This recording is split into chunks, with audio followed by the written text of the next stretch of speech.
spontaneo io. Non riesco a fare. Sono spintaneo. Lui fa l'autista a Milano, Ok, spiegagli che quindi stava al telefono. Cazzo sta. Questo è come Geltrude,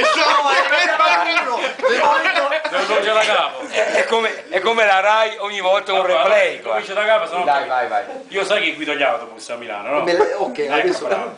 No, bravo. Se n'è andato dopo. Mi piaceva la linea 42, ci ho messo un sacco di anni per arrivare. per arrivarci. Una volta che sono arrivato, ho detto, Perché "Che per cazzo mi ha fatto fare?" era figa? No, perché era piccolina, Ah, ok. vicino al deposito, quindi Ok, era una era- cosa logistica, ma Vabbè. Era semplice. tutti volevano andare. Voleva andare. Allora, io ho capito una cosa che l'età media dei passeggeri di questa linea 42 è tra il Giurassico e il Cretaceo. 90-100 anni, Quando va bene. stavano ancora col papà e con la mamma, si sono ancora sposati, una cosa veramente incredibile. Comunque, impatto tremendo. Porta aperta a una fermata, arriva una vecchietta che fa così. Che bene che la fa.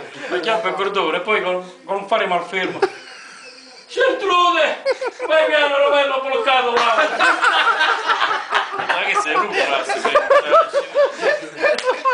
Aspetta, io ho visto dallo specchietto che la Geltrude stava a un chilometro indietro. E cazzo, poi mi danno 20 minuti di tempo per andare a qualche cosa.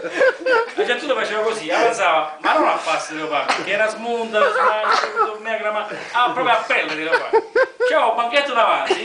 Seggiolino. Sì, con le rotelle. A Milano ci sono queste cose qua. Tutta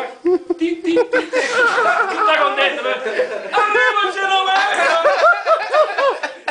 Sì, per le capeste. Lasciamo un mano, ma fanno due Geltrude. Fatto la piede con il banchetto.